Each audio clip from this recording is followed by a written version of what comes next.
Okay, time for another Q&A session from last Sunday's market outlook. And a lot of good questions this week. I pulled two out to do a deeper dive into, and then we'll just run through the comment section. But this first one, I hear a lot more about this. Why not just let inflation run at 3%? Why not just change the Fed's inflation target? It was arbitrary to begin with. Why not make it a different arbitrary number? So let's read the question here. What do you think of the narrative that higher inflation expectations, let's say from 2 to 3%, would be good to debt to GDP and boost EPS in nominal terms, hence justifying higher valuations? I don't know that it would justify higher valuations because everything would be relative, right? Your revenues would go up if you're a company, but your costs would go up as well. Your EPS would go up, but if your multiple stayed the same, your share price would be higher. But with the same multiple, I don't know that I would say valuations would go up as much as prices would go up. But we have to think about what we're doing at this point in time because inflation is still a tax. It is a hidden tax. It is a tax. It is a way for a government to raise more revenue without raising tax rates by allowing your wages to inflate, by allowing profits to inflate. And if I don't raise your taxes, I raise more government revenue. So what I've done is I put a number of charts on the screen here. Let's start with a base case here. Let's assume 2% inflation, real GDP of 3%, so we have nominal GDP of 5. We'll start with $30 trillion of GDP, and we'll increase it by 5% a year for 7 years. And we'll assume that the tax take is about 18% of GDP, which I think it probably is around 18% right now. This would be the taxes raised in trillions over those 7 year period. Let's raise inflation to 3% such that you have 6% nominal GDP. We'll keep taxes at 18%. Here is how the top line is how GDP, nominal GDP would grow. Here is how the tax income would grow. The difference is $1.88 trillion over the next 7 years if you allowed inflation to run 1% hotter. What this is saying is that, keep in mind, wages are also affected by inflation. And we have an identity that GDP equals GNI, right? Gross domestic product equals gross national income. So if you push GDP up because of inflation, you push national incomes up because of inflation. So everybody goes home with more money, but everybody pays more for stuff. The net result is 1.88 trillion gets pulled out of the economy. And you'll generate an extra 1.88 trillion. Well, that's 1 year of deficit, the way deficit spending is right now, and that's over 7 years. What if we also increased taxes to 19% while we allowed inflation to run at 3%? Look at that. Over 7 years, you'd raise $4.55 trillion as opposed to 1.88 trillion. And if I just went back to 2% inflation and just raised the tax rate, in other words, all I've done here is instead of raising inflation by 1%, which is a tax on you, I've raised the tax rate by 1%. It raises 2.56 trillion. So if you had a choice between 1% higher inflation at the current tax rate or 1% higher tax rate at the current inflation, as far as managing the debt, the higher tax rate is the better way to go. As far as the consumer is concerned, leaving more money in their pocket, higher inflation is the way to go. And since we don't think, or consumers don't think in real terms, they think in nominal terms, they just simply see their pay going up. That's called money illusion. You can always fool the consumer with higher levels of inflation. If wages are tied to inflation, they get fooled into thinking that things are better. They tend to spend more even though things cost more. Isn't that crazy? So actually GDP would do very well in a higher inflationary environment, but it would make it even more inflationary. And so the end result here is this. If you aim for a target of 3% inflation, it is more likely than not that you'll end up with 4 to 5%. If you aim for a target of 2% inflation, it is less likely you'd end up with 3 or 4%. The higher the inflation rate you target, the faster wages will increase, the richer people will feel, the more they will spend, the higher the inflation will be.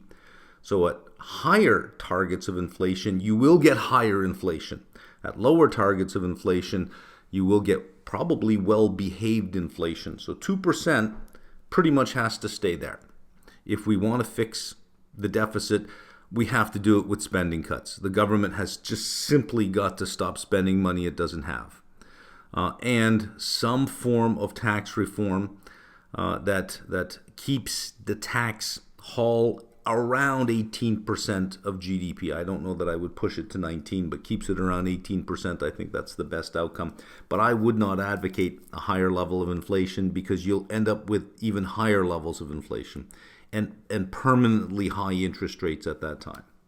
Okay, I've taken this question here not because it's a particularly relevant question or a good question, but it is a cautionary question. Oftentimes we hear, this looks like the late 40s. This looks like the 70s. This looks like the 90s. This looks like this. And we forget what was going on at the time. And we isolate it to a couple of variables, and we say, look, these two variables moved like this, and today these two variables are moving like this. But they could be doing it for completely different reasons, right? It seems your Fred graphs don't extend far enough to include the 1995 period, which is a key reference point for many making this analogy. I don't know that I was making any analogy at all. I was simply decomposing the elements of yield so we can figure out, well, which one is causing the problem. The prevailing narrative suggests we're in a 97, 98-like environment, so I don't know why we're going back to 95, where the rate cutting cycle was reversed. Well, it wasn't reversed till once we got into 98 here. But you have to understand, why was there rate cutting to begin with? And the Fed resumed hiking rates, leading to a major collapse about a year later. It wasn't the hiking rates that led to the major collapse. If we're truly in a similar scenario, long-duration assets might face 1 or 2 challenging years ahead. What was going on? Here is the effective federal funds rate. And we can see after the recession, started raising rates into 95. And we can see where inflation was, PCE was over here. It was coming down during that period of time, so it was felt, okay, let's get a little accommodation. Nothing much going on. Let's sort of go sideways. And then you have this big drop in rates. You have this big drop in inflation as well, a significant disinflation going on there. Keep in mind, you also had the Asian currency crisis, which was a big deal. And you had the failure of long-term capital management, which was also considered to be a big deal. So there were liquidity periods, liquidity issues in the market where lowering rates to introduce more liquidity was necessary. This was not the Fed going la-di-da-di-da, inflation's going down, la-di-da-di-da. This was holy shit kind of reaction, which is why rates were lowered. Also in the late 90s, the Fed toolbox wasn't as extensive as it is today in terms of using the balance sheet to introduce liquidity, using quantitative easing, quantitative tightening, those kind of tools. It really was a blunt tool, which was the interest rate. So there were other things going on at the same time. That's not going on today. This was the dot-com bubble, which was, if you were around in 1999 and today, I can tell you that today really doesn't feel like 1999. 1999 was every single day was, oh, come on. How much higher can you go? It was ridiculous. It was stupid. NASDAQ, I think, was 100% return that year. 100%. Imagine an index up 100% for the year, and it just kept going and going and going to ridiculous levels for companies that had no revenues whatsoever. The only space I see that kind of idiocy going on is the crypto space, which seems contained into itself for now. For now, it seems contained into itself. But it was the dot-com bust that caused the Fed to lower rates. overall. Also, have a look at where we are on PCE. We're at 2.4. Back then, we were at 3%. We're at 2.4. If you draw this line back, there have been periods of time, even leading up into the financial crisis of 2008, inflation was higher than that. So at 2.4, this is not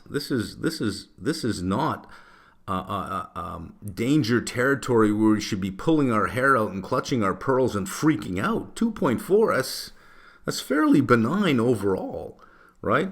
But if you're trying again to say, well, this looks like this period of time, call up the newspaper articles of the time and just have a look at what else was going on in the world at the time that would have been causing one of your variables to look like one of your variables today, or what is going on today that wasn't going on then.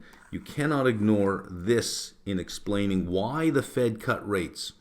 They didn't cut rates like the Fed is cutting rates today going, we think our inflation fight is done. They were cutting rates because two big holy shit events were going on.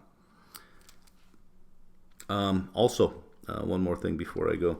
Debt to GDP in Q1 of 1998 in the US was 62.5%, the debt to GDP. By Q4 of 99, it was 58.34%. Today, it's 120%. It's twice the level versus GDP as it was before, which means the economy is less capable of the same level of rates or even higher rates than it was in that late 90s period. Okay, let's cycle through the comment section. The first one here, normally I don't read these because they're not questions, but somebody's saying, hey, the algorithm's finally pushing your video, and a couple other people noted it as well. That's because I hit the 200,000 subscriber mark. YouTube bumps you up in the algorithm. Somebody in the comments said that's what you get for buying subscribers. I have never once paid for subscribers, ever. It's just not something I do. I don't monetize. What would be the point, right? What do you think of the narrative that... already answered that one. Already answered that. Do you have any refresher videos? Already answered that, sorry. There we go. Equity rally we've seen over the past 2 years is mega cap driven. In large part, mega cap is not sensitive to interest rate changes due to its cash piles and ability to raise cheap debt. Okay, I can see that. Yeah, if rates are going up because of the amount of cash it's getting, its interest income is going up. Okay. And its cost of capital probably isn't going to be changed, which is what I think you're saying in the second part. That means small cap is the place to be if you think that negative 28 basis point cuts in 2025 is way too low from an equity size point of view. I don't think so. This is further solidified in my mind after seeing small caps refinancing early 2020s debt up to 650 basis points higher during 2024.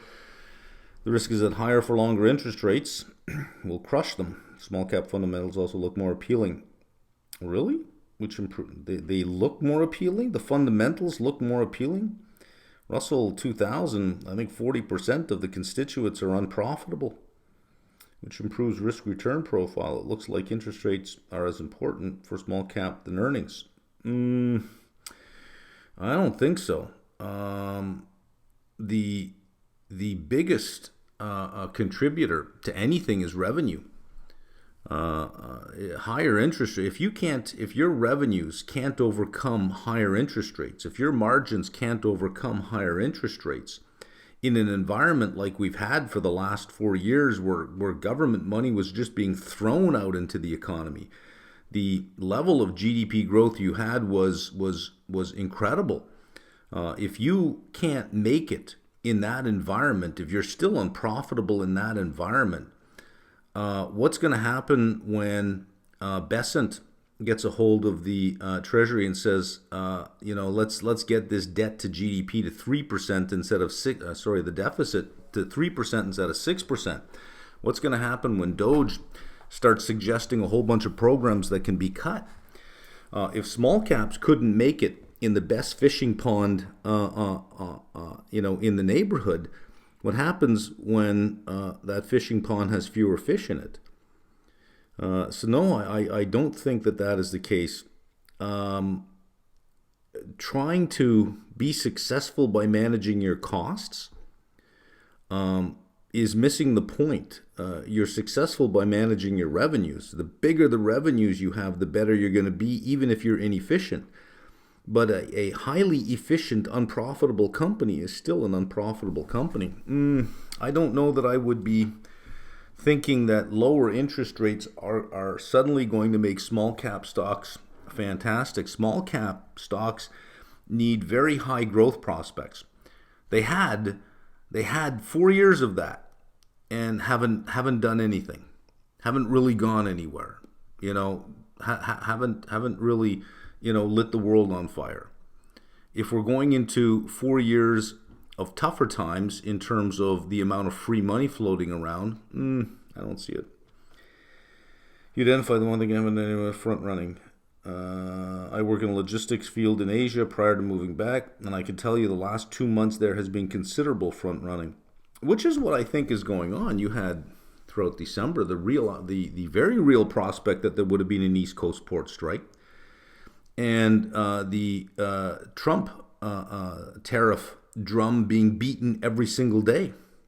So if you're a retailer, you're thinking, why not bring these things in before this happens? If you're a consumer, you might say, why not buy some of this stuff here before it happens?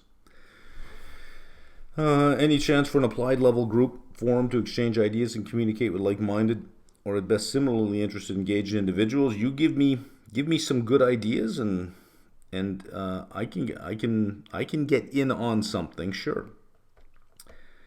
Maybe I've misunderstood the repo borrowing structure, but you would only pay the repo rate on amount borrowed.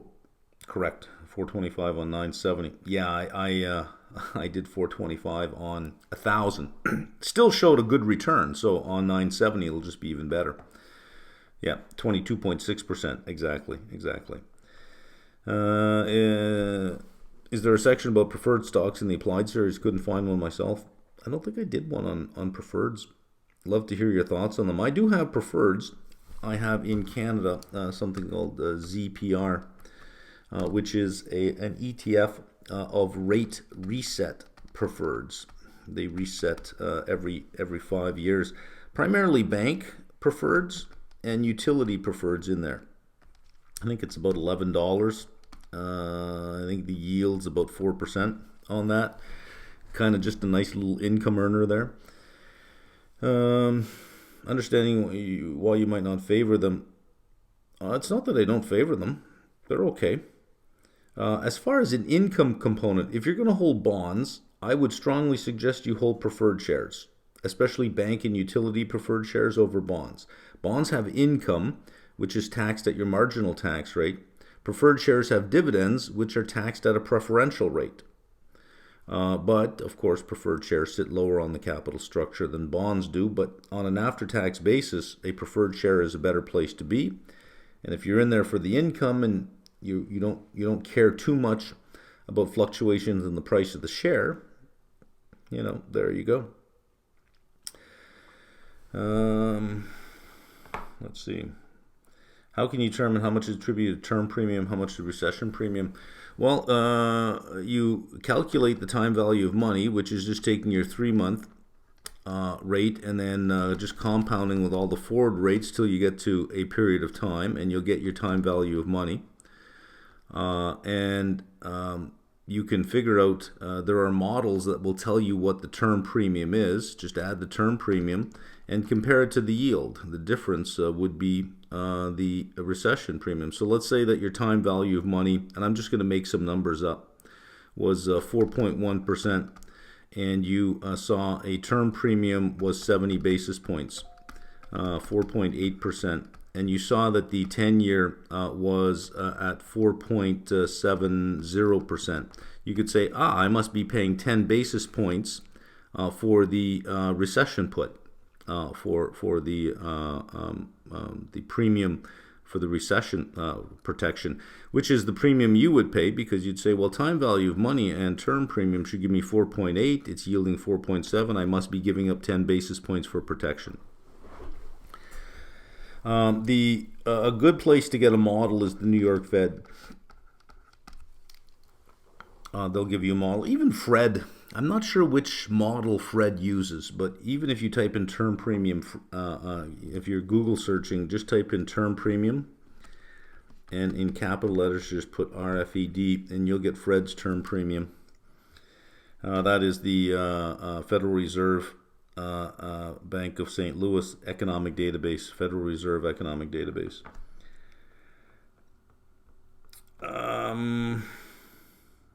What would you do to find a good entry point to open a position if you're not using technical analysis? Let's just move this over a bit here. If you're not using technical analysis, I don't use that.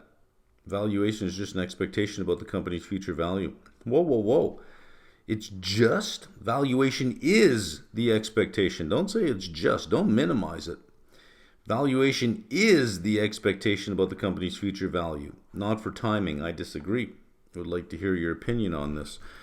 Well, let's say that I have a piece of investment property I want to sell you, but instead of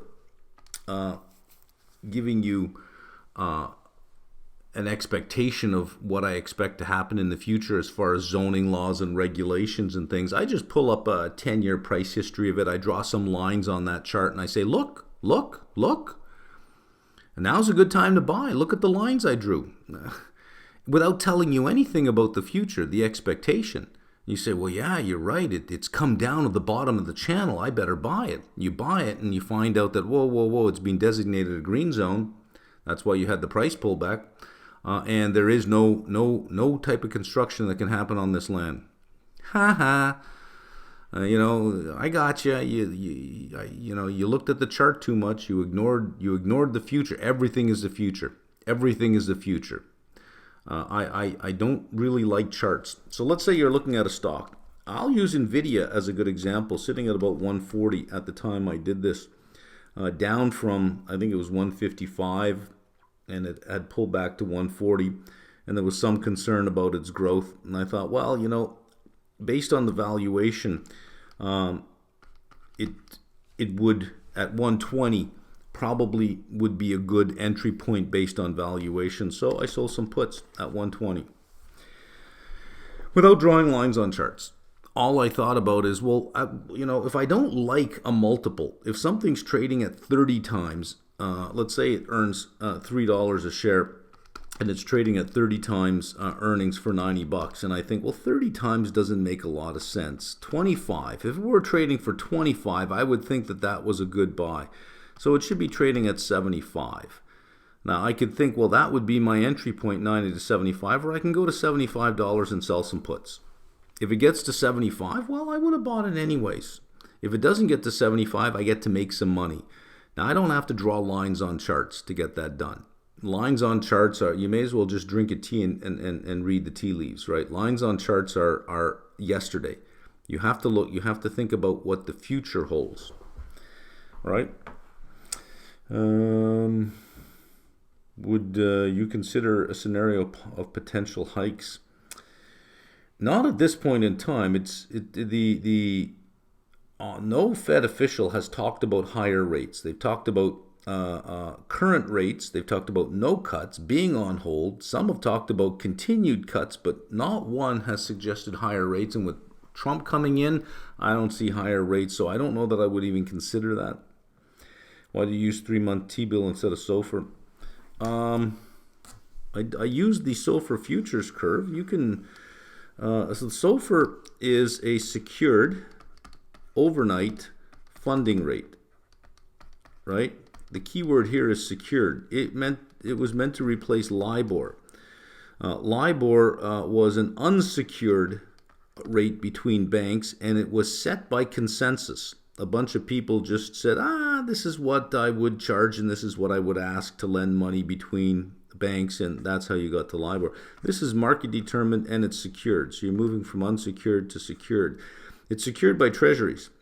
So you'll find that the 3-month futures of SOFR are going to be almost identical to what a treasury futures curve or T-bill futures curve would be, because it is in essence a 3-month T-bill because it is secured by treasuries. So you can use them interchangeably now. And LIBOR was always quoted CC, continuously compounded. SOFR uses simple interest. Not simple interest, sorry, compounded interest. Not continuously compounded, but just compounded for the period, which is the way we normally think. Instead of e to the r, right? It's 1 plus r to the t. Sorry, e to the rt is 1 plus r to the t instead. Do you believe the passive investment bubble in ETF creates incentives for companies to focus on growing in size regardless of profitability? Pursuing M&As without considering synergies and creating large conglomerates. As passive investing favors megacap. I don't think so. ETFs are quite often thematic on some basis, and there are ETFs that do have profitability requirements to be in there. You are included in an ETF because you are like the other things in the ETF. So if you acquire too much outside of your normal area, you might not even qualify to be in that ETF anymore. If you are trying to do something, you would have to acquire outside of the ETF, because if you acquired another company that is in the ETF, you would just gain the shareholders from them and not realize any new shareholders coming in. You'd have to, or any new money coming in, you'd have to acquire from outside. I would say that if you are saying M&A, let's do some M&A. Here's a target ABC. Here are the advantages of buying ABC. Here are the disadvantages. Under advantages, you say, oh, by the way, for passive funds flow, it has a benefit. I don't know that advantage is a deal maker or a deal breaker as much as it's something you'd put on a list under financial advantages, right? Okay, yeah, that's an advantage, but I don't know that it would guide me in doing anything. I don't think so. Not sure about the evidence presented 48.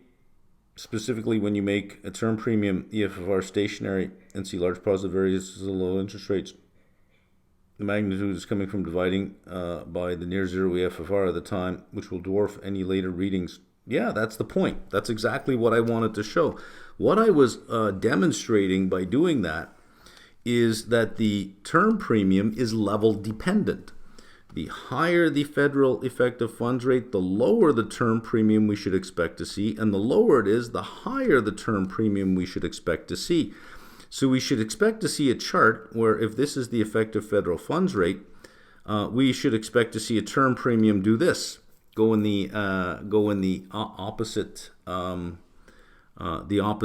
direction, and the chart did show that quite convincingly, which is what it was meant to show.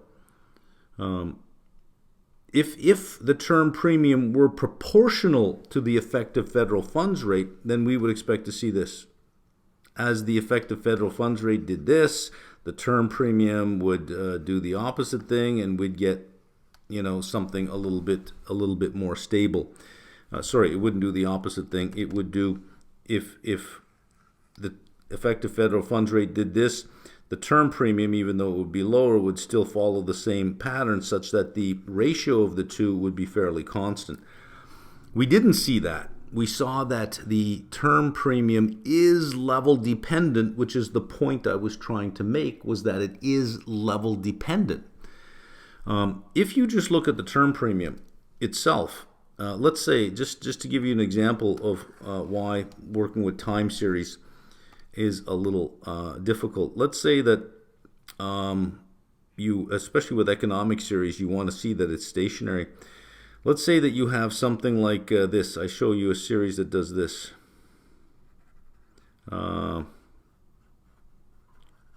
This kind of thing. What does this mean? What does this mean?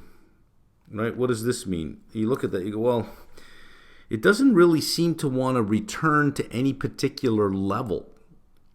That is called mean reverting.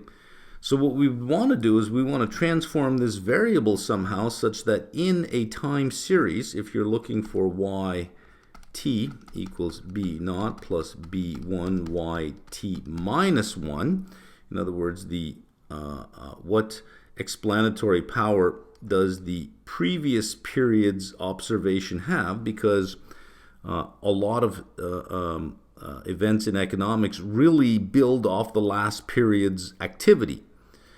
You'd want to see that your B1 is less than 1.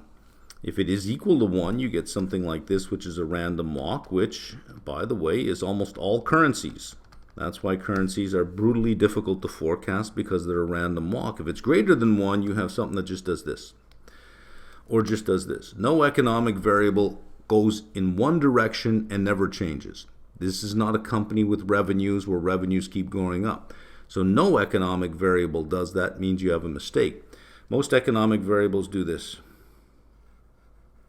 right? So that there is some, if it goes too high, there is something that causes it to be pulled back down. If it goes too low, there's something that causes it to be pulled back up. They usually have very tight relationships, and you try to find stationarity in your time series. Because now it's useful. Because when we're observing a time series and we start to see these extreme points, we can expect mean reversion. So it is, you're playing the odds when you can create a series that is mean reverting like that. So that was the point. The point was specifically to see that happen, right? The unit calculators in 2010 seeing 20x higher. Yeah, that's exactly what it was. Now, if you're saying there probably is a better variable to do that with, yeah, sure, there probably is.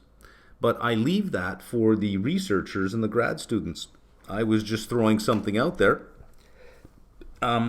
If I were writing a research paper, I would look at that and I'd say, let me look around. I think I can find something more stable. I think I can find something better. And I'd probably be doing multiple different time periods, not just a look back of the last 20 years or so. And I'd probably be looking across different markets as well to see if the term premium behaved the same in different markets and it wasn't just an anomaly in one market. So for anyone looking for a dissertation proposal, you're welcome. If I were doing a financial model for a gold miner, would I set the discount rate in real terms? Nope, because there is no belief that gold is a cause of inflation. That gold prices are affected by inflation. Gold is considered a hedge against inflation. It sits outside inflation. I don't know that I would use a real rate. You're going to have to use a forward curve of gold prices along with a production forecast for the mine to determine what the revenue is. So just find a good forward curve for gold prices and just assume 100% hedge and see what you get. Have you released a Bitcoin miner video yet? Yes, I have. It's in Sector Studies and Information Technology. And Riot's 10Q is up. Mara's 10Q should be up later today or tomorrow. When I say 10Q, I do a walkthrough of the 10Q, a narrative walkthrough of the 10Q, but still. When I compare the income yield component of fixed income ETFs, should I primarily be comparing the TTM dividend yield or the yield to maturity? I'll look for something in their fact sheet called the SEC yield. I notice many ETFs like TLT and LQD have pretty big differences between their dividend yield and yield to maturity. Yeah, the yield to maturity isn't going to help you very much. If I'm an ETF and I bought all my bonds at par, and they had a 4% yield to maturity, means they have a 4% coupon because I bought them at par. If I run 30 basis points management fee on my ETF, I should have a dividend somewhere around 3.7%. However, if I bought my bonds at a discount and I say I have a yield to maturity of 4%, some of that 4% comes in the discount moving to par. This is 98% of the, I'm using the 100-point system, right? 98% all the way to 100%. So some of my yield to maturity comes from change in principal, but my dividend has to be cash. So the dividend yield off my ETF would reflect the coupon and not the yield to maturity. So you can look at average coupon and your dividend yield less the management fees or your coupon, your average coupon multiplied by assets under management less the management fee should be equal, close to the dividend itself. But yield to maturity assumes the total return the yield you're going to realize to maturity if you buy it at a certain price. That yield is going to be made up of a cash and a non-cash component. Even a zero coupon bond. Let's say you buy a 20-year zero coupon bond for 30. Over time, that is going to mature at 100. It's going to have a yield, but it's going to have no cash. So if there was an ETF out there that had nothing but zero coupon bonds, it would have no dividend. Now, these ETFs that do have a dividend, based on some of their yield being made up of capital gains, usually you get a special dividend, and usually that happens in December. So if you look at these ETFs and you look at their dividend payments, oftentimes in December there'll be another payment, and that payment is usually called a capital gain. It is quite common they have their monthly distribution, and then you'll have some special dividend at the end of the year. Any reason you use 3 months? Okay, specifically as opposed to 1, 2, or 4 month. The 3 month is the most common one, and if you're looking at a forward curve for the 3 month, it'll be the most liquid one. Going long, EIX, one of the biggest regulated electricity providers in the U.S., currently down because of big California fires. End of story right there. Answers no. End of story. As soon as you said that, end of story, done. I wouldn't even try to convince myself just because it's dressed nicely. 20 years, 5% dividend. I wouldn't even bother with it. Nope, I'd be done. Where did the percentages come from under the OAS? You can type in AA Fred, and it will give you the OAS, or you can go to coifin.com,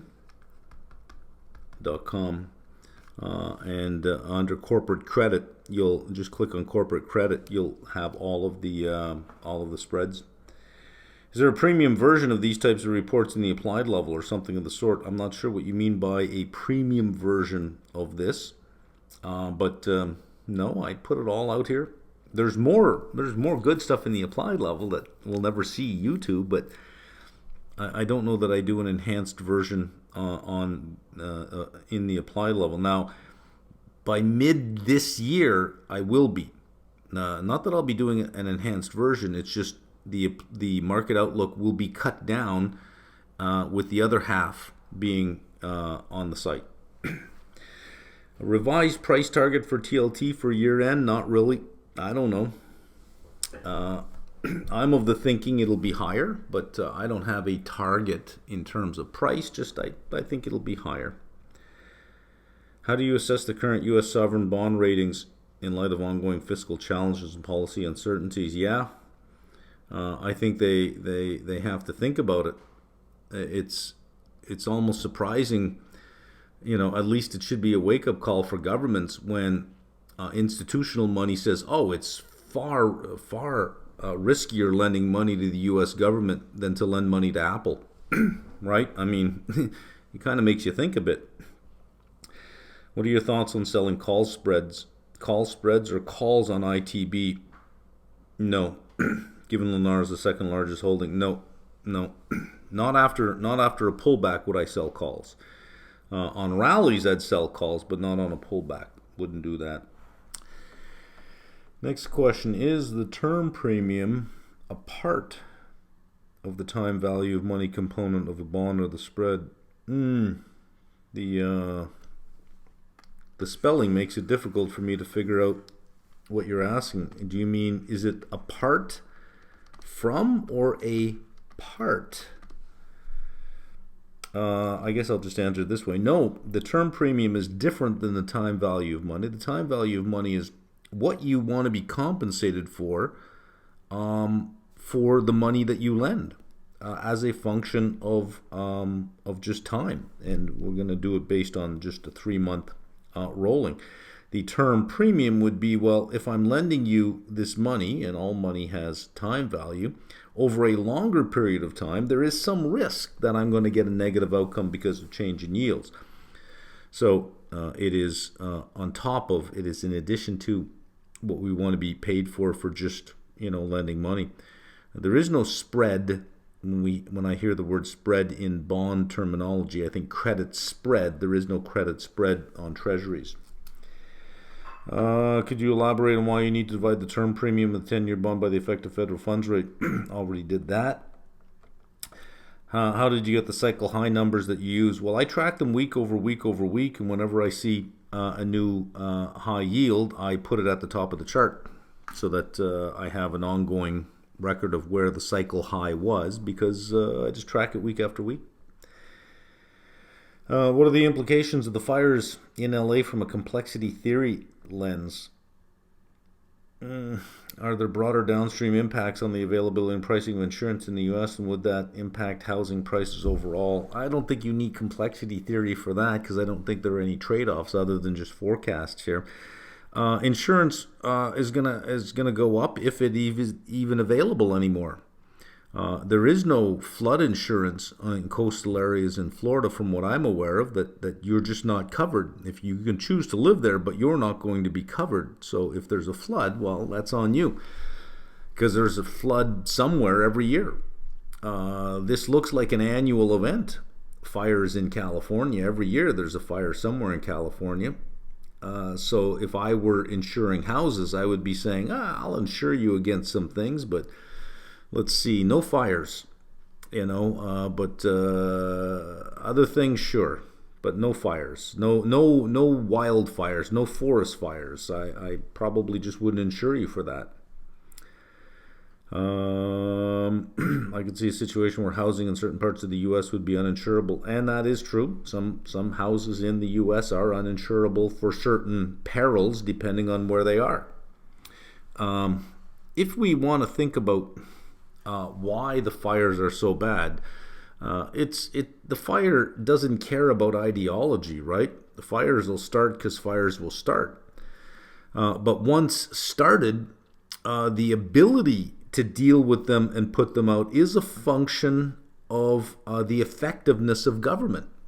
And in California, there is some question about how effective the government has been in actually serving the public, because the government has been far more interested in serving society.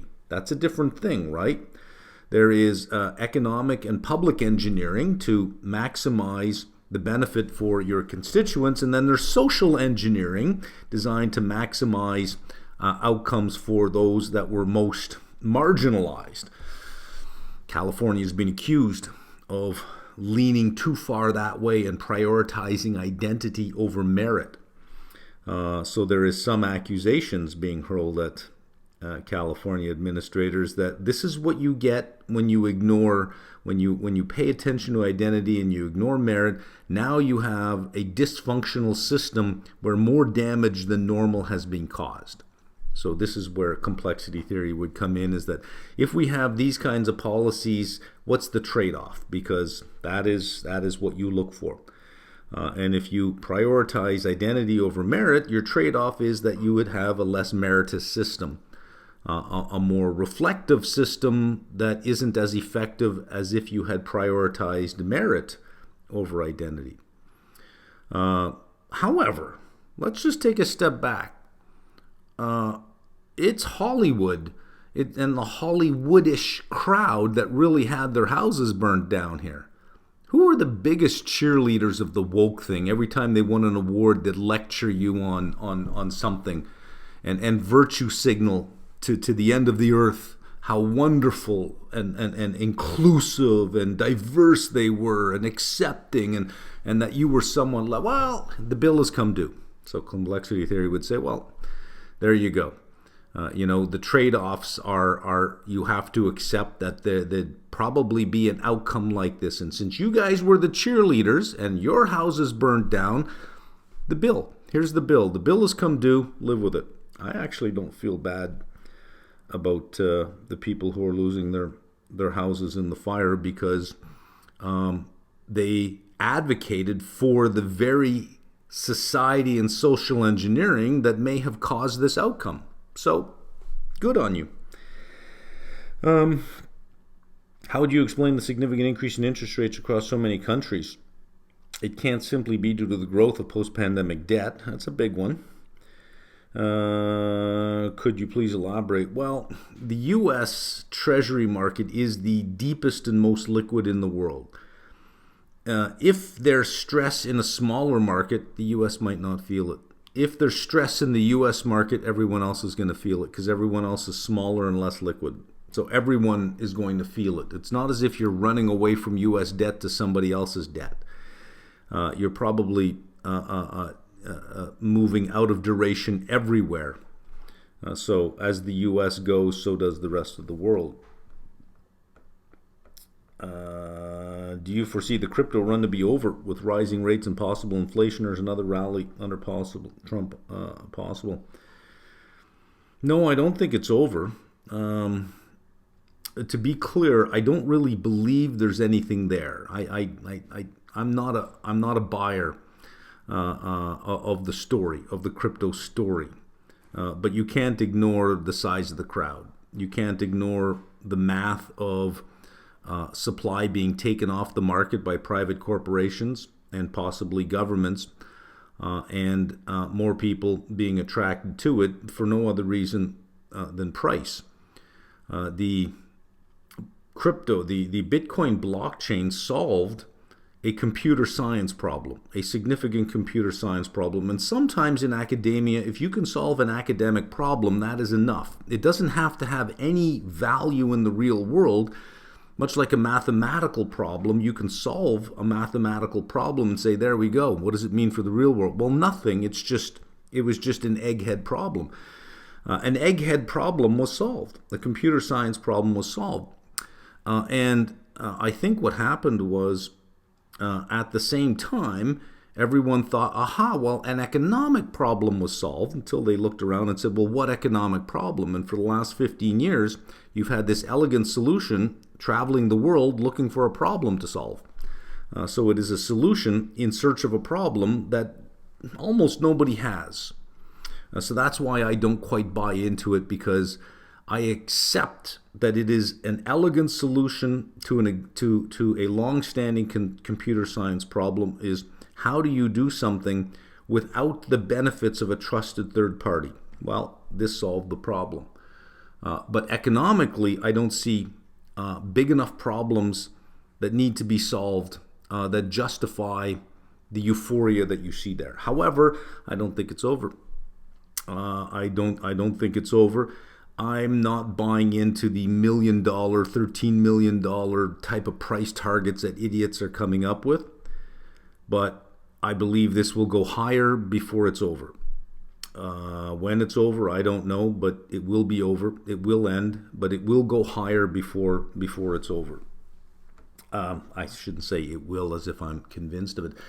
My suspicion is that it's going to go higher before it's over. My suspicion is that $1 million is ridiculous, but that 125 to 150 could be seen as a top, or at least a near-term top, and then how it falls out from there, we'll see. How is the forward yield for TLT calculated? Pretty much, I guess you just take the current, the last month yield, and you just annualize that and say, well, let's assume we get that for the next 12 months. Recent U.S. sanctions on Russia and OPEC. Well, okay, I know where this is going. Recent sanctions, the U.S. sanctions, right? This is the outgoing Biden team, grasping at everything they possibly can to leave their mark on everything they possibly can. Trump is coming in. I don't. He'd be more likely to go the other way than not. I don't know that he would. He wants an end to this Ukraine, Russia thing. He says that he's going to get it done on day one, along with 18,373 other things. But to get that done, he's got to be a friend to Putin. He's got to give that guy something. If he's the negotiator he claims he is, he knows that somebody has to get something to give something up. They're not just going to give something up, but he may try to threaten him. But I think he would lean more to being friendlier with Russia than with Ukraine. I think he would lean more because, keep in mind, he still has a history with Ukraine where Zelensky really didn't back him up on that perfect phone call. It was perfect phone call, right? So, I think some punishment will be meted out to Ukraine there. Do you think these developments will impact inflation, central bank policies, broader oil market coming months? Not really. I think it'll be reversed rather quickly. Anything like that, I think, would probably be reversed. Next question, is the term premium a part of the time value of money component of a bond or the spread? The spelling makes it difficult for me to figure out what you're asking. Do you mean, is it a part from or a part? I guess I'll just answer it this way. No, the term premium is different than the time value of money. The time value of money is what you want to be compensated for the money that you lend as a function of just time. And we're going to do it based on just a 3-month rolling. The term premium would be, well, if I'm lending you this money, and all money has time value, over a longer period of time, there is some risk that I'm going to get a negative outcome because of change in yields. So it is on top of, it is in addition to what we want to be paid for just, lending money. There is no spread. When I hear the word spread in bond terminology, I think credit spread. There is no credit spread on treasuries. Could you elaborate on why you need to divide the term premium of the 10-year bond by the effective federal funds rate? Already did that. How did you get the cycle high numbers that you use? Well, I track them week over week over week, and whenever I see a new high yield, I put it at the top of the chart so that I have an ongoing record of where the cycle high was, because I just track it week after week. What are the implications of the fires in LA from a complexity theory lens? Are there broader downstream impacts on the availability and pricing of insurance in the U.S., and would that impact housing prices overall? I don't think you need complexity theory for that, because I don't think there are any trade-offs other than just forecasts here. Insurance is gonna go up if it is even available anymore. There is no flood insurance in coastal areas in Florida, from what I'm aware of, that you're just not covered. If you can choose to live there, but you're not going to be covered. So if there's a flood, well, that's on you, because there's a flood somewhere every year. This looks like an annual event. Fires in California. Every year there's a fire somewhere in California. So if I were insuring houses, I would be saying, I'll insure you against some things, but let's see, no fires, but other things, sure, but no fires, no wildfires, no forest fires. I probably just wouldn't insure you for that. I could see a situation where housing in certain parts of the U.S. would be uninsurable, and that is true. Some houses in the U.S. are uninsurable for certain perils, depending on where they are. If we want to think about why the fires are so bad, the fire doesn't care about ideology, right? The fires will start because fires will start. But once started, the ability to deal with them and put them out is a function of the effectiveness of government. And in California, there is some question about how effective the government has been in actually serving the public, because the government has been far more interested in serving society. That's a different thing, right? There is economic and public engineering to maximize the benefit for your constituents, and then there's social engineering designed to maximize outcomes for those that were most marginalized. California has been accused of leaning too far that way and prioritizing identity over merit.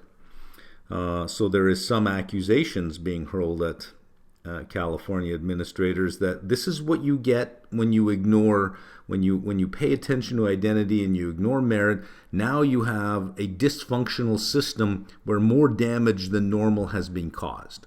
So this is where complexity theory would come in, is that if we have these kinds of policies, what's the trade-off? Because that is what you look for. How would you explain the significant increase in interest rates across so many countries? It can't simply be due to the growth of post-pandemic debt. That's a big one. Could you please elaborate? Well, the U.S. Treasury market is the deepest and most liquid in the world. If there's stress in a smaller market, the U.S. might not feel it. If there's stress in the U.S. market, everyone else is going to feel it because everyone else is smaller and less liquid. So everyone is going to feel it. It's not as if you're running away from U.S. debt to somebody else's debt. You're probably moving out of duration everywhere. So as the U.S. goes, so does the rest of the world. Do you foresee the crypto run to be over with rising rates and possible inflation, or is another rally under possible Trump possible? No, I don't think it's over. To be clear, I don't really believe there's anything there. I'm not a buyer of the story, of the crypto story. But you can't ignore the size of the crowd. You can't ignore the math of supply being taken off the market by private corporations and possibly governments, and more people being attracted to it for no other reason than price. The crypto, the Bitcoin blockchain solved a computer science problem, a significant computer science problem. And sometimes in academia, if you can solve an academic problem, that is enough. It doesn't have to have any value in the real world. Much like a mathematical problem, you can solve a mathematical problem and say, there we go. What does it mean for the real world? Well, nothing. It was just an egghead problem. An egghead problem was solved. The computer science problem was solved. And I think what happened was, at the same time, everyone thought, aha, well, an economic problem was solved, until they looked around and said, well, what economic problem? And for the last 15 years, you've had this elegant solution traveling the world looking for a problem to solve. So it is a solution in search of a problem that almost nobody has. So that's why I don't quite buy into it, because I accept that it is an elegant solution to a long-standing computer science problem. Is how do you do something without the benefits of a trusted third party? Well, this solved the problem. But economically, I don't see big enough problems that need to be solved that justify the euphoria that you see there. However, I don't think it's over.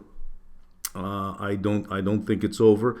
I'm not buying into the $1 million, $13 million type of price targets that idiots are coming up with.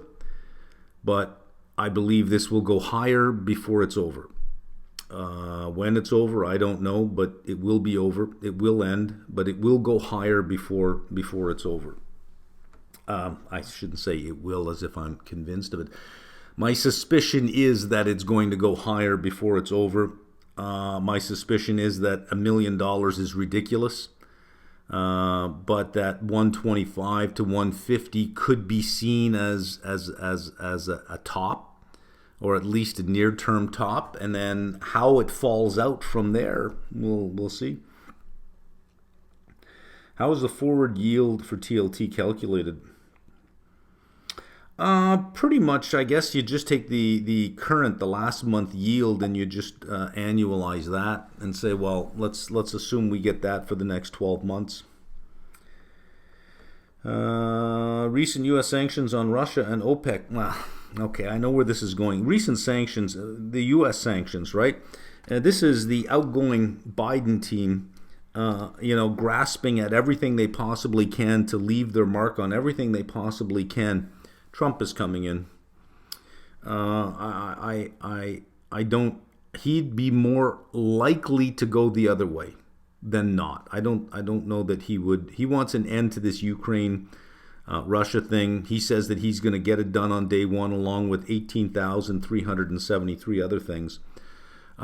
But to get that done, he's got to be a friend to Putin. He's got to give that guy something. If he's the negotiator he claims he is, he knows that somebody has to get something to give something up. They're not just going to give something up, but he may try to threaten him. But I think he would lean more to being friendlier with Russia than with Ukraine. I think he would lean more because, keep in mind, he still has a history with Ukraine where Zelensky really didn't back him up on that perfect phone call. It was perfect phone call, right? So, I think some punishment will be meted out to Ukraine there. Do you think these developments will impact inflation, central bank policies, broader oil market coming months? Not really. I think it'll be reversed rather quickly. Anything like that, I think, would probably be reversed. Okay, with the dividend yield on TLT, potential and likely future price appreciation, and the ability to sell covered calls, returns on TLT look very good. Do you think the current price level of TLT justify buying on margin, assuming your margin rate is 10% or less? That's a pretty high margin rate. Well, you could do a long-term risk reversal to leverage yourself without generating margin interest. You would not earn monthly dividends or have the ability to sell covered. And this does this sometimes. You see the ... at the end, but I don't have a more. I can't click on more and see more of the comment. I don't know why it does that sometimes, but I see where you're going with that. Now, I wouldn't use margin. Use a synthetic if you want to do something. Just use a synthetic. The dividend yield will be within the price. So we think about the TLT as being coming down lately. It's always, all the calls are always priced on the forward curve, which is a function of whatever the interest rate is and whatever the dividend yield is. If it has a dividend yield, the forward curve is lower. At lower interest rates, the forward curve is lower as well. So you can just go out in time, find the 50 deltas. Let's say this is 1 year from now. Don't do, and when I say synthetic, don't use this price as the at the money price. Use the 50 delta, and then you sell a put and you buy a call. This way here, you have to post some margin, but you don't have to. Margin is just what you're putting up, right? It's only 30% of the strike price, as opposed to putting up 100% of the price of the option, or even using margin, which will a margin loan, which will cost you interest. This won't cost you anything in that sense. So I would just use the synthetic if you're thinking of getting exposure to that. Now with the synthetic, you think, well, how am I going to sell covered calls on the synthetic? You could sell covered calls on the synthetic. I don't know that I would be using margin. Given the current high yield environment, rising debt to GDP ratios, I'm exploring the feasibility and implications of introducing callable government bonds as part of sovereign debt management strategies from my master's. Particularly curious about whether such instruments could bring innovation to sovereign financing. And there used to be callable bonds. They're not issued too much anymore. I don't think they're issued at all anymore. For a number of reasons. If you have a very liquid treasury market, what do you need callable bonds for? You can step into the market any time and buy your bonds back. Anytime. And buy them back. If you issue a callable bond, you're going to have to offer a higher interest rate, because if I buy your callable bond, I am short the call. So you're long the call. That's a benefit to you, but it's a negative to me. In the marketplace, if I'm short a call, if I sell a call, I get paid for it. So you're going to have to give me a higher interest rate to convince me to buy a callable bond. And if interest rates go down, you'll call the bond, but I mean, there'll be some provisions in there at the strike price that you call it at, whether it's probably not going to be at par. That's not a very exciting thing for any bondholder. That it's almost not worth it the conditions under which you would call the bond are conditions under which interest rates would have to drop very, very quickly, so that you can refinance. You can always, if you have a very liquid treasury market, you can always manage your issuance between what area of the curve you want to be on, and you can always step into the market and buy back your own debt at any time. So let's say that rates, you anticipate that you're the treasury, you'll have some idea if rates are going to drop, that you would step in and you would buy back some bonds and then do a future issuance to cover the cost of what you bought back at a lower rate. It would be for countries that would have probably less liquid bond markets where most bonds are buy and hold. If you're in a government's position, what types of bonds would you consider issuing? I don't know that I would. Well, you tell me what country, then I can tell you, and what situation they're in. I could tell you my best idea of what they would do, but there is no generic answer to that.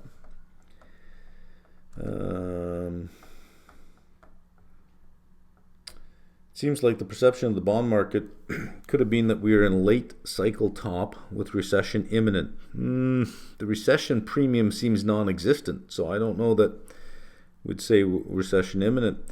With supply coming back online, introduction of AI and increased productivity in the U.S., yields are moving towards early stage pricing. Okay, if yields are time value plus term premium plus recession discount, wouldn't part of the repricing be the shift in the forecast of, and then ... again? See these ... and there's no more over here, but I got the ... I see what you're saying. I see what you're getting at. Is that there is some belief that, hey, listen, we thought we were going into a certain type of economic phase, but we're actually not. That this right here was the contraction, or this right here was the call it the soft landing, and now we're going into growth. And if that's the case, this then becomes the baseline for where the time value of money is. And if that is the baseline for where time value of money is, well, then we should have an upward sloping curve to reflect a term premium, an increased term premium, and a decreased recession premium, which is typically what you'd get at the bottom of a cycle. It's just now we're saying, well, this is the bottom of the cycle, just at a different level of money market rates. Okay, that could be it. I'm just going to hit pause here on recording, and I'm going to see if I can fix this ... thing. Okay, I think I solved the problem. I just had to refresh. Where are we here? Already done that. Okay. Corporate bond spreads so tight. Is there an opportunity to short IG bonds? Well, long U.S. Treasury. Oh, I see what you want to do. That's isolating the credit spread. So that's very common to do in credit portfolios. The better way to play credit spreads is CDS, but as a retail investor, you're not going to be a counterparty to a CDS. So if you short an investment grade bond and you go long a treasury, what you have in the investment grade bond is you have the risk-free component and you have a credit spread, whereas in the treasury you have the risk-free component. So you would be long this and short this. These would cancel each other out if you set the duration up such that you are duration neutral. So you'll add positive duration here, you'll take away duration here, and then you'll just have the credit spread. And you're betting the credit spread will widen. For investment grade, I'd probably say more likely on high yield. The problem when you get to high yield is liquidity, especially when you get to the triple C. Good luck finding a bond that you can buy.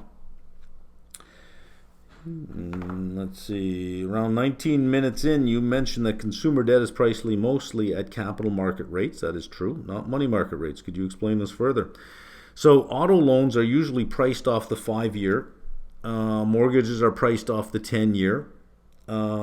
Credit card interest rates, while they are floating interest rates, would be based off maybe a money market rate plus like 800 basis points or 1200 basis points. It is probably the only type of debt that would be more short-term in nature, because it is calculated monthly. Even if you have a floating rate bank loan, let's say you have a 5-year floating rate bank loan, it would more than likely be based off your interest rate would be based off the 5-year yield plus a spread.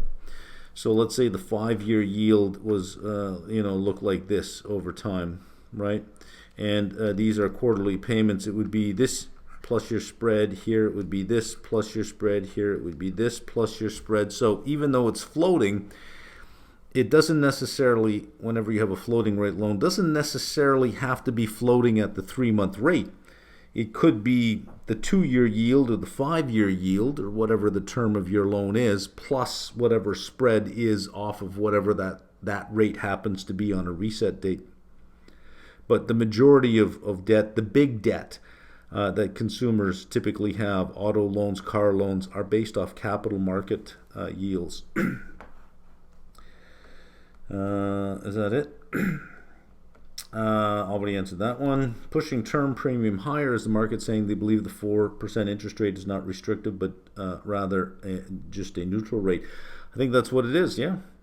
Curious to hear your thoughts on Norwegian economy, particularly NOK. I looked at the NOK the other day. It's not responding to the price of oil, which is odd, sitting at just under 12. So I just left it and didn't really seem too interested in it. Being a tough few years, I struggle to see any significant improvements given how short-sightedly the country seems to be run. Bloated public service, unproductive and weak economy is when crude oil and gas are excluded, not to mention the never-ending streak of increasing taxation. Yeah, that is a problem. The left-leaning governments here like to point out, you think tax rates here are high? They're much higher in the Norwegian economies, like Norway, Sweden, Finland, and they're much happier. That's like, no, they're not. They're not much happier. They're a much more cohesive population, but you have to look at how they're doing economically. High tax rates are just bad no matter where you go. No, I don't know that I'd be interested in the NOK now.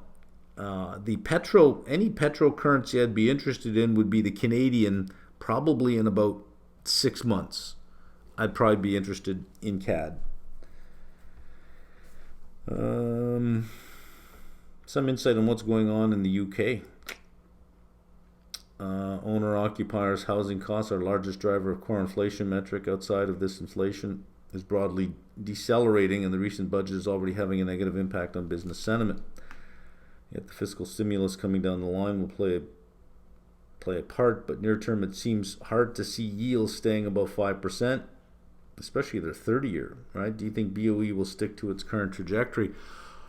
I don't really know, but I'll give you the title of a good video on YouTube, and this is I think it's been up a while, but it's really worth listening to. The guy's name is Tyler Goodspeed.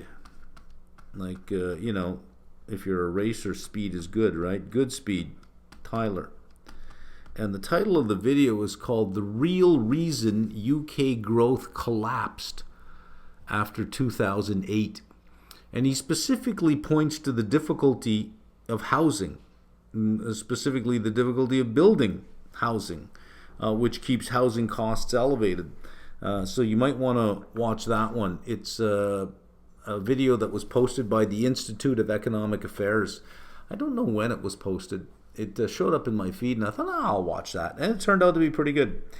What are your, thoughts on the latest memo from Howard Marks? I listened to it when I was in the gym the other day, and I can remember hearing it somewhere else, like the theme of that letter. I remember hearing it somewhere else.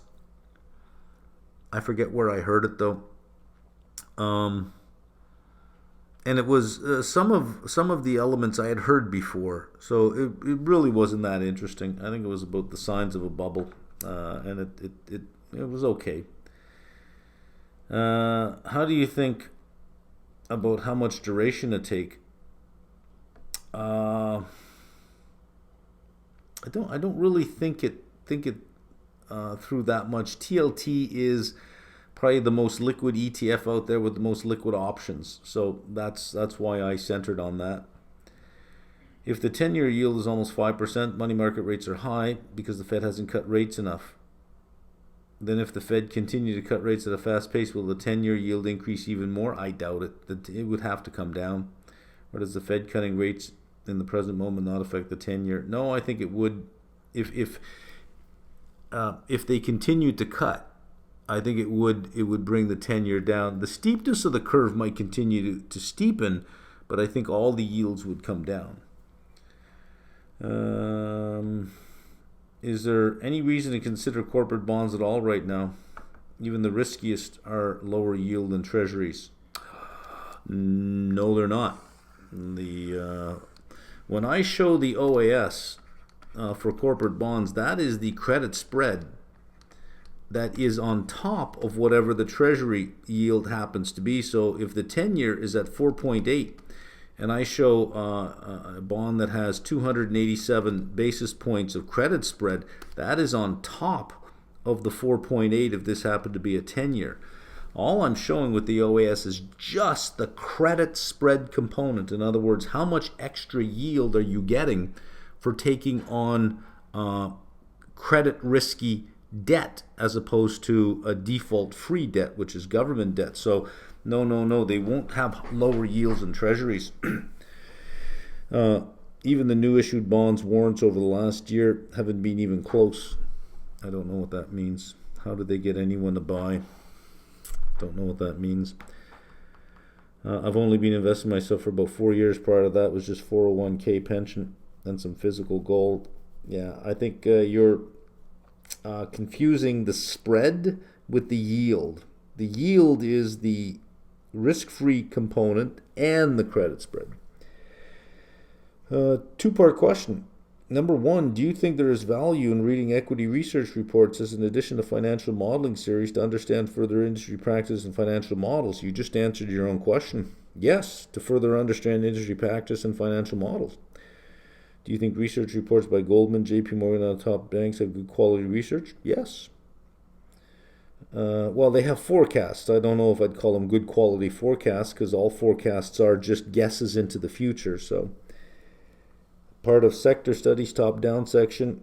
Have you ever thought about making a video on macroeconomic forecasts on inflation? No. Like the forecast inflation, currencies, interest rates? Not really, because currencies are a random walk. You're just guessing. Forecast on inflation, your best forecast on inflation is the trajectory that it's currently on. And right now it's on a downward trajectory, so that's how I would forecast it. But not really. No.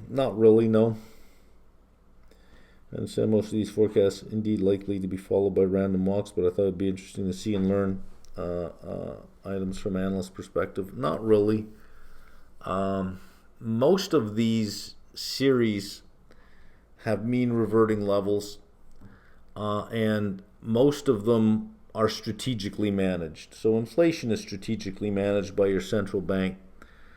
If it were all market determined, it would be a more interesting exercise. But it's mostly central. Well, I mean, it could be market induced, but then central bank managed, which means they tend to have mean reverting levels that they'll come back to because they'll be managed back to that level. So I don't know that there's much value in forecasting that. Could you chat about the possibility of the Fed pivoting again and hiking rates to send a message to the market? They would not hike rates just to send a message to the market. I don't really think they are interested in the level of the S&P. They would, of course, have to admit being wrong, but that swallowing their pride would be a better option, allowing inflation to shoot back up. with the market sending capital market yields higher, you do already have tighter financial conditions. The Fed doesn't have to do anything. The market's already doing it. No one borrows at the federal funds rate. Nobody borrows at the federal funds rate. Nobody borrows at government money market rates. Nobody. Only the government borrows at those rates. So they are quite restrictive when you think about what people have to pay on top, the spread that they have to pay on top of everything. It is quite restrictive. Mortgage rates at 7%, car loans at, what are you going to get? If you've got good credit, 6.5%, 7%, bad credit, 8, 9, 10, 11, 12, right? So it's already out there. Is there any credit risk added on the 10-year Treasury yield? There isn't, but if you there are credit default swaps on U.S. debt, which to me seems really surprising that there'd be credit default swaps, but there are. So there must be some measure of credit risk, but I think that if there are credit default swaps, I think I'd just be a massive seller of credit default swaps all the time, but they do exist. Can you share names of podcasts for economy, finance you regularly listen to? I don't know any names off the top of my head. I mean, I can look at a channel and go, oh, that one right there, but I don't know any names. No, not off the top of my head. I'm in the duration trade for now, and since I was short TLT puts, my position dollar delta got too high. Now I'm still very convinced about this trade. I need to lower my duration exposure. I'm planning, well, that's a long one, to roll my position, but don't want to close them. All right, reduce my exposure in the short term. I will be continuing selling short-dated calls. Thinking about another idea with credit spreads that low. I would like to reduce my overall duration by selling calls, buying puts on high-yield bond ETFs.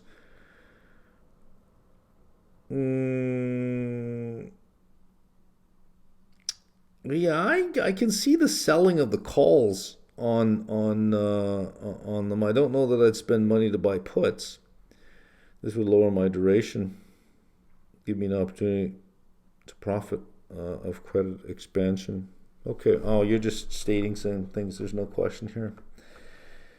How often do you plan to do live Q&As? I think once a month is good enough.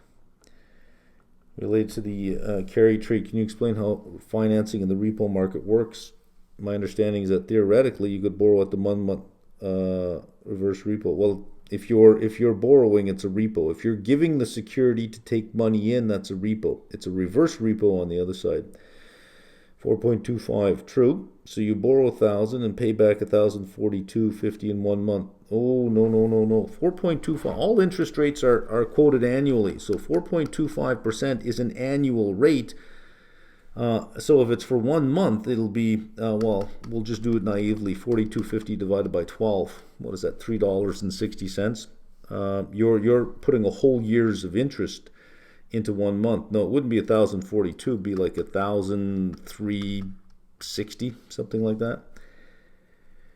And then refinance the next month at the rate and so on, which gives you capital to work with, which offsets the capital used. That's right. You just keep rolling over your 30-day. It's called a term repo as opposed to an overnight. It's called a term repo, and you roll it over every 30 days.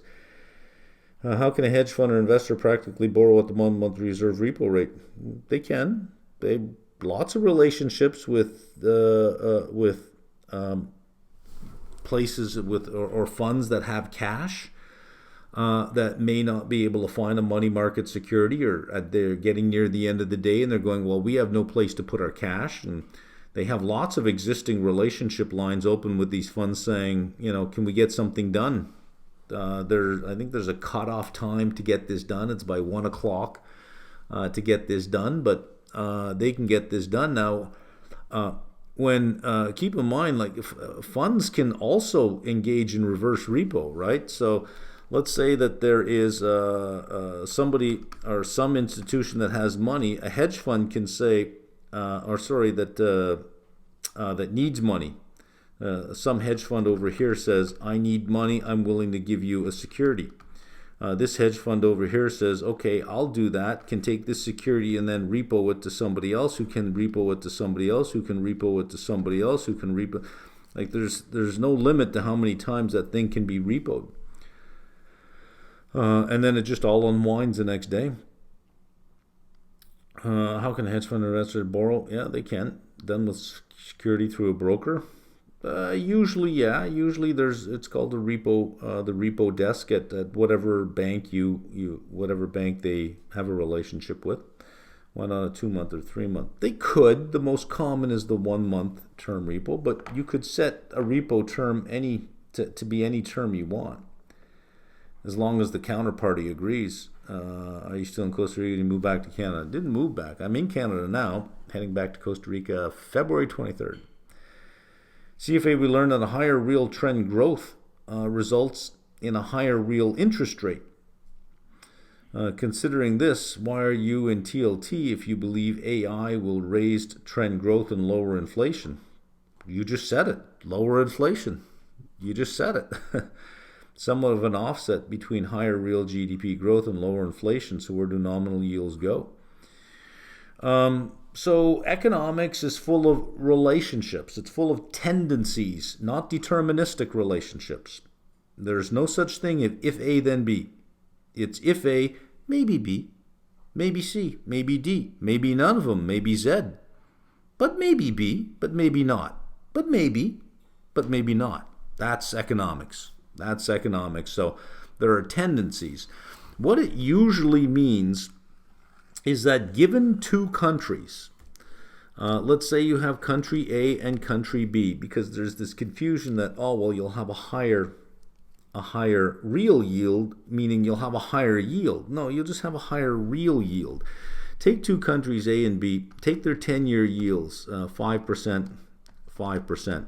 Let's say country A has a potential real GDP growth of 3%, country B at 6%. What this is saying is that inflationary pressure will show up in country A before it shows up in country B. So you might have 1% inflation in country B, given that they have a real GDP growth rate of 6%, the trend growth rate, not what we actually see, but this is their potential. Where here potential is much lower, so you might already be at 2%.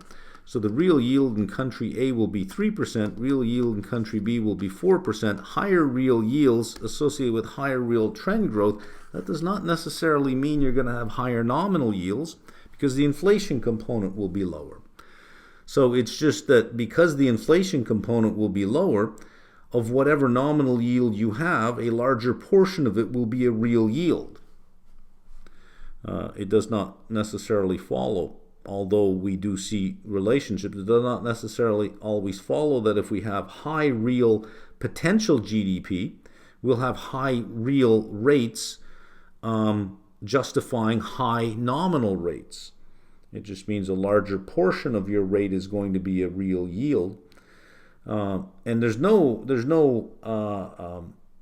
rule or law anywhere saying that a country will actually perform at its potential. Canada performs way below its potential GDP. I think the US is performing way below its potential GDP as well. The more government regulation you have, the higher the level of tax rates that you have, the more it holds back the natural flow of capitalism, you will perform below your potential GDP. You want a country to perform at GDP, you need to remove regulation, minimize the size of government, allow the free market to be the free market without government poking its hands in all the time, and you can perform at potential GDP. But the more the government wants to get involved in the day-to-day operations of the economy, the more it hinders the ability of that economy to perform at its potential. Could a tolerant administration or Fed tolerant? I think we got to get rid of the word tolerant.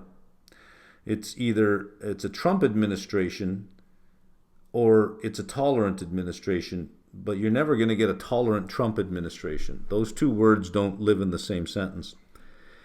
So let's change it. Could a Trump administration Fed, and it would be a Trump Fed, on inflation be a scenario that goes against your two theories where yields go down in both? Any other president, I would then default to rational, logical arguments. Not with Trump. And I think that's the trap, is being rational and logical. There are two things going on in the U.S. You have to think about the U.S. as sort of a bifurcated government here. You have a group of people who are going to govern the U.S., and these are the people that Trump are appointing. Treasury, there's a Department of Defense, there's Justice Department, all of that. They will govern. Trump has no interest in governing at all. He's hiring people to do all of that work. He's not getting involved in any of that day-to-day stuff. He doesn't want to govern. He wants to rule. Right? And I kept referring to him as a king or a dictator. I don't think that's quite right. It's not an apt description of, I think, what the U.S. is going to look like or behave like over the next 4 years. He's not Hitler. It's not going to be Germany. He's not a dictator. It's not going to be North Korea. It's not going to be, Stalinist Russia. It's not going to be Venezuela. It's not going to be any of that. If you're looking for a good model, look to Rome. Trump is Caesar. And he wants to rebuild the Roman Empire. He is going to engage in empire building, and he is Caesar. The Senate, the people he put in place, they'll govern. He doesn't want to govern. He wants to rule, and he wants to rule the world. So you can think of what's the term? Pax Romana is what he's really trying to set up here. I am Rome. Where I walk is Rome. And I think that's how he sees himself, as a modern day Caesar. And if you think about him that way, you will see that he will leave people in place to carry out his rule, whatever it happens to be. And we know he wants lower rates. So I don't know that we'll have a tolerant administration. Supposedly they allow 3 to 5% inflation for the next 3 or 4 years in order to inflate the debt away.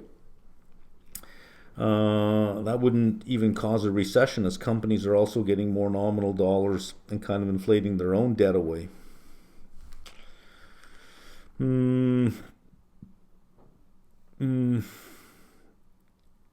Well, I as a lender would recognize that, and either debt markets would dry up and I'm not going to lend you a single penny, or I want 15% interest, right?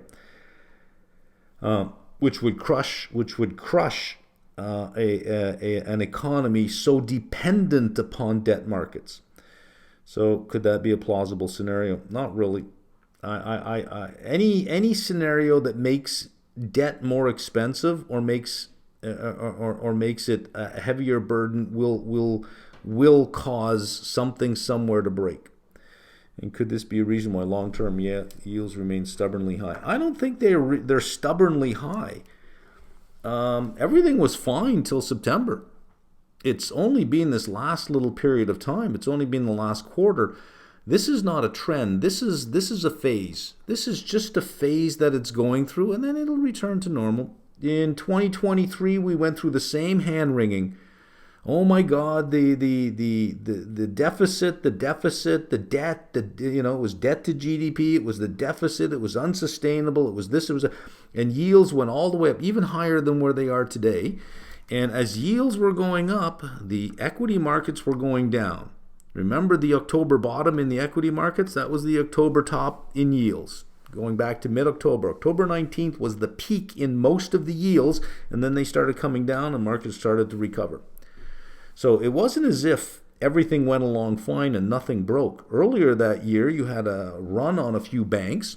You had unrealized losses sitting on bank balance sheets. You got Bank of America right now. Everyone talking about the size of the unrealized losses that is sitting on Bank of America's balance sheet. You have an equity market that refuses to hold any gains it has, much like you had in 2023.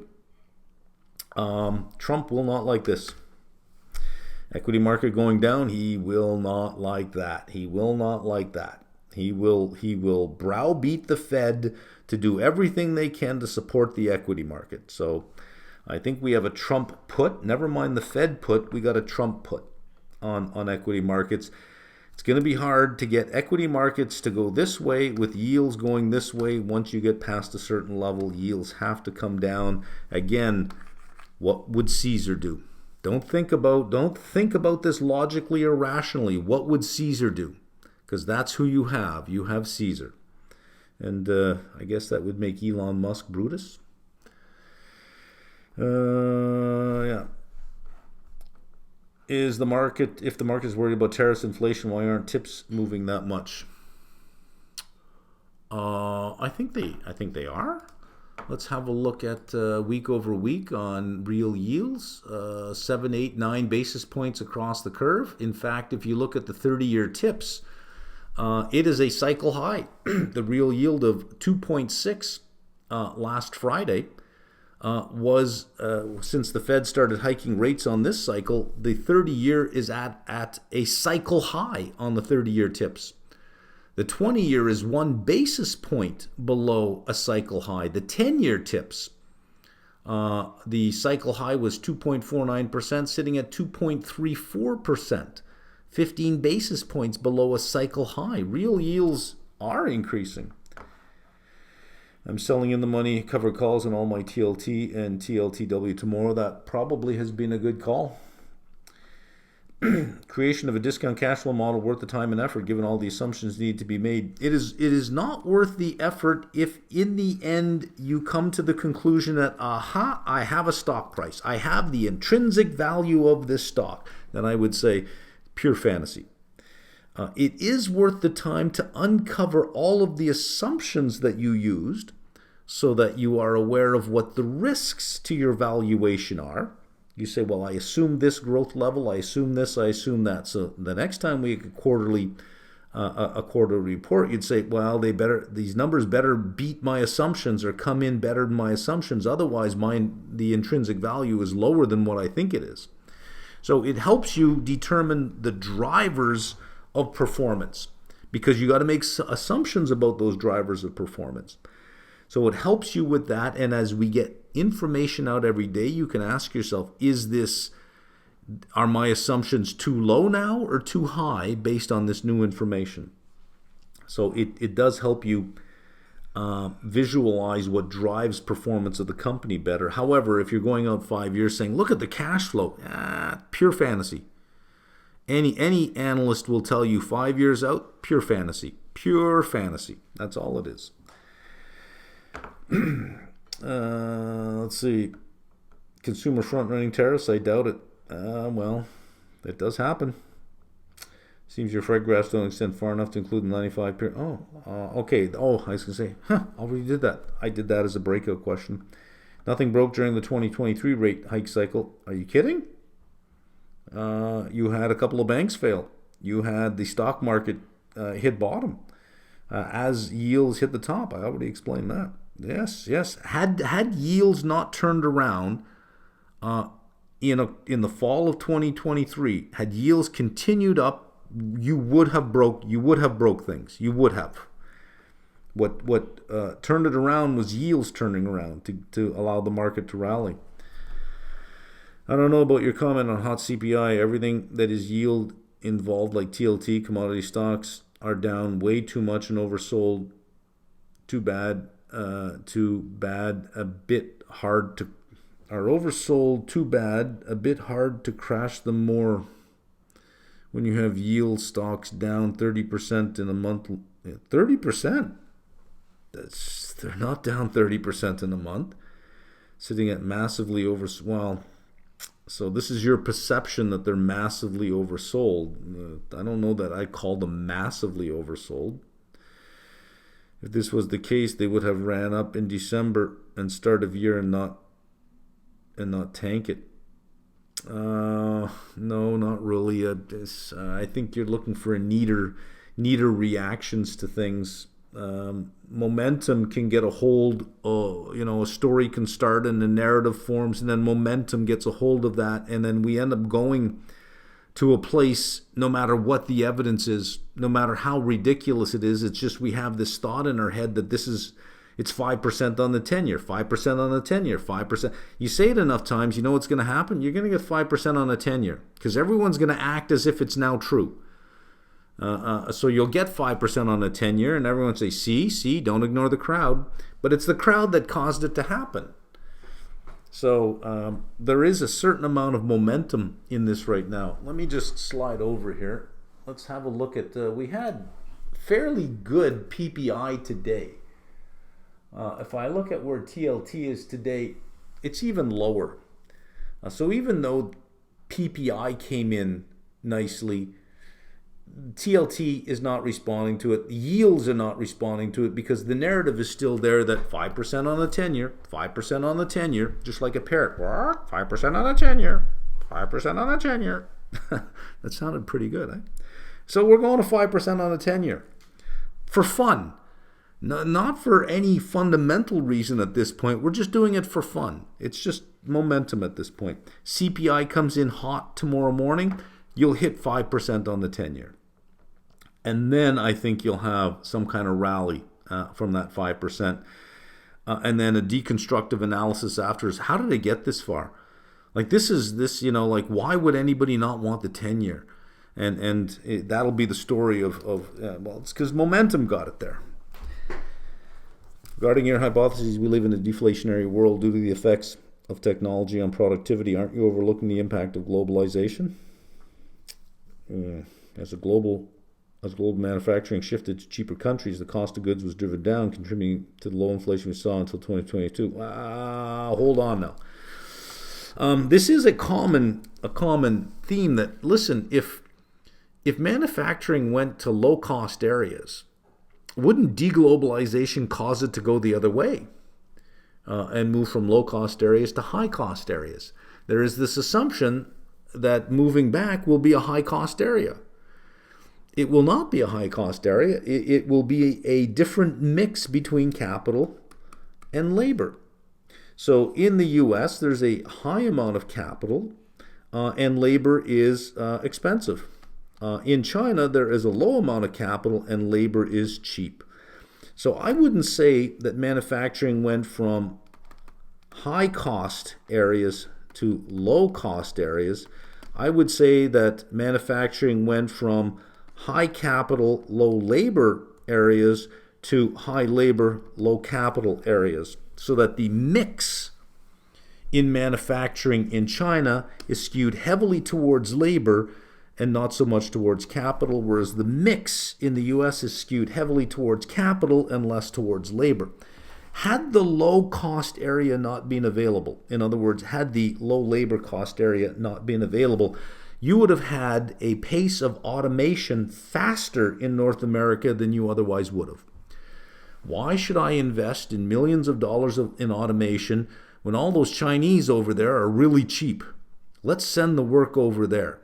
But if I can't use them, I would have put more money into automation, right? And had we, since 1999, if China hadn't entered the World Trade Organization, had we had the problem of higher cost manufacturing, then entrepreneurs would have stepped in with more and more lower cost forms of automation. There would have been much more progress and development in terms of automation. I think would still be in a lower cost environment than today. I don't know that the reversal of globalization means lower cost to higher cost. I think the reversal of globalization probably will result in a higher level of automation. Globalization's impact has been more dominant than that of technology. Okay, so you are bringing in the capital argument in the second paragraph. Wouldn't increased political tension among global trade superpowers lead to higher inflation? I don't, if you have increased tensions among global trade superpowers, you're going to also have lower growth. Lower growth is deflationary, potentially offsetting deflationary effects of tech-driven productivity. Um, the idea that you could put impediments in to capitalism and expect higher levels of growth. It would be like saying if we dam the river, we can increase the speed of it. If you build a dam on the river, you hold back the flow of water, you decrease the speed of the river.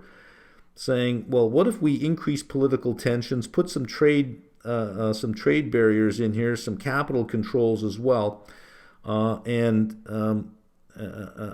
expect that what the flow of the river will increase. You will slow down the natural flow of capitalism.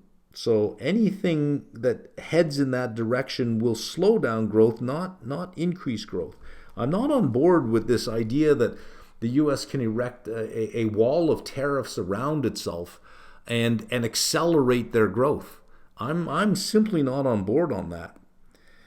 While technology can indeed enhance productivity, AI has yet to deliver substantial productivity gains we anticipate. Whoa, whoa, whoa, whoa, whoa, whoa, whoa. We have to separate two things here, right? So AI has two sides. There's the predictive and there's the generative, right? The predictive relies on quantitative models. The generative right now is relying on language models. This is killing it. AI bringing some of the more advanced algorithms into a quantitative set for predictive analytics is killing it. It's been killing it for 20 years. It's been doing very well. There's a reason why IBM bought SPSS, because SPSS was a leader in analytic prediction. It's only gotten better. So as far as that side goes, that's gotten way better. Look at Waymo. Look at how well Waymo was doing, right? It's this, the generative part, that's not ready for prime time yet. But that's a moonshot. I mean, this is a moonshot over here, but this has improved massively, especially with larger data sets. So you can think of these as large quantitative models. These are large language models. These are killing it. So AI is delivering on that side. If a leader like Trump returns with more nationalistic rhetoric, well, there's a nationalist meaning this is my country. Trump is nationalist saying my country is the world, right? Where I walk is Rome. Where I walk is America. That's, Caesar. And if you want the right Caesar, I wouldn't model him after Julius, more like Caligula.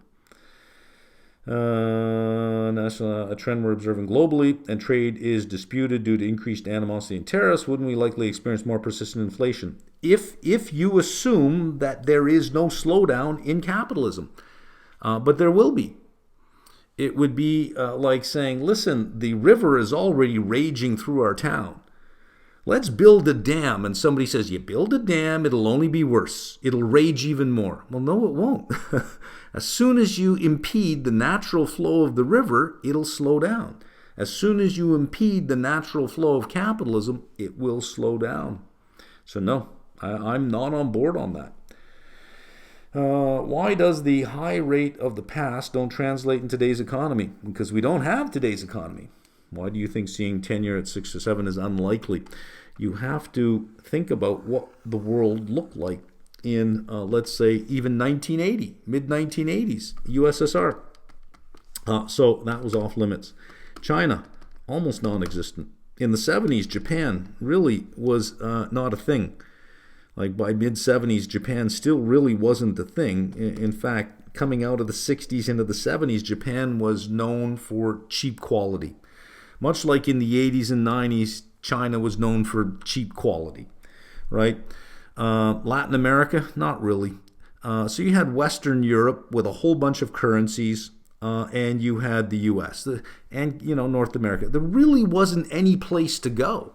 This idea that, well, back in the 30s, FDR had the upper tax rate at 90%. Sure, because there was no other place to go. Where are you going to move your capital to? There's no place to go. Even in the 80s, capital was difficult to move around. Now, keystroke. I can move capital from Canada to the US to Costa Rica in a keystroke. Couldn't do that in the 80s. 80s, much longer, much harder. less opportunity, and it was a matter of, if you're successful in the U.S. in 1940s, 1950s, there was no place to go. You pretty much had to take whatever the government was going to hit you with, no place to go. And money had no place to go. Not only that, if you go back to the 70s versus today, the amount of money in the market compared to how much wealth there was significantly smaller. The market was really meant just for the wealthy. So there wasn't a lot of money in the market. Even the idea of the pension, the modern day pension, the way we see, really didn't have the prevalence it had then. Most of the time, the average lifespan in retirement was less than 10 years, was about 7 to 8 years. Now it's 20 to 30 years in retirement. So these funds are much bigger. There's much more money. All that money has to find a home, and it can go anywhere in the world in a second. That was not the case in the 1960s, the 1970s. A little bit more so in the 1980s, started to open up more in the 1990s, but still not China, not Russia. WTO, China entered the World Trade Organization in, I think it was 99. The Eurozone, I think was 2000, January 1st, 2000, was it 2002? 2002, I think, which unified that and made trade and movement across those borders a lot easier. So suddenly capital became a lot more flighty. It could go anywhere it wanted to very, very quickly, and it had a lot more options. You didn't have that back then. And because we have options today, it's going to be hard to have yields go that high. 7, 8, 9, the 9% 10-year in the U.S. had to fish in a U.S. pond. It was difficult for somebody in another country to say, well, I'll go buy those things. China, nobody in China was doing that. Japan didn't have the money back then, right? But now today, money can flow from all over the world into U.S. Treasuries. So you push that 10-year yield up to 5%, I guarantee you money will start rushing in from around the world. That wouldn't have otherwise happened 50 years ago. So that's why it's probably unlikely. What if rates just have to be higher? Maybe the Fed released way too much money into the economy. Well, we know there was too much government spending. I think we know that. As far as if rates need to be higher, again, we have to deal with Caesar, right? Caesar may not like that. I don't think Caesar wants yields to be higher. In your overview of bond yield around the world, you skipped over Russian bonds. Yeah. Is there any reason to it? Is there any reason to include it? Like you say, is there any reason to skip over it? Is there any reason to include it? Right? I skipped over Venezuelan bonds as well. I skipped over Mexican bonds as well. They're just way too small, and who's buying them, right? What's your opinion on Russian duration for those who can trade it? I don't have any opinion on it at all, although I do think that Trump will probably solve the Ukraine issue, probably more in Putin's favor than in Zelensky's favor. So that and probably loosen some restrictions on Russia if Putin promises to behave, which I'm sure he'll play Trump quite well on that one. So probably get better. Lamb Weston is a pretty big mess. Yeah. Do you think they can get out of it and still try? I haven't looked at it for a while, so I really don't know. 10-year was higher in 24, and it was a nothing burger. 10-year was higher in 24 than it is now? You mean late 23? And no, it wasn't a nothing burger. Markets were hitting lows. It wasn't a nothing burger. Would the long-term yield not be aligned with the idea that currency all over the world might be going through a period of devaluation? And the term premium is therefore higher to compensate for the risk of subsequent inflation necessary to pay back the debt.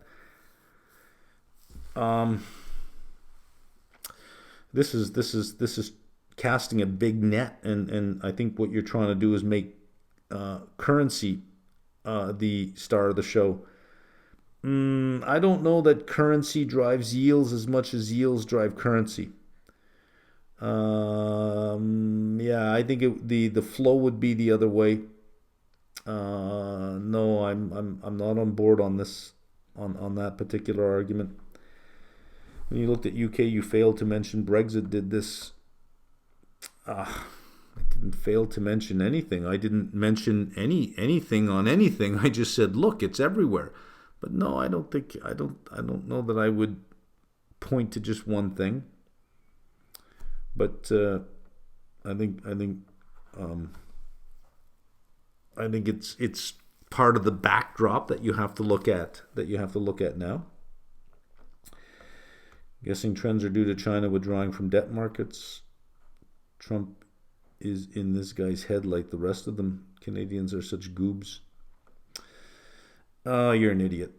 My God, you're an idiot. To think that you can analyze markets in the way that you normally could analyze markets with a guy like him is to completely miss the point of who he is.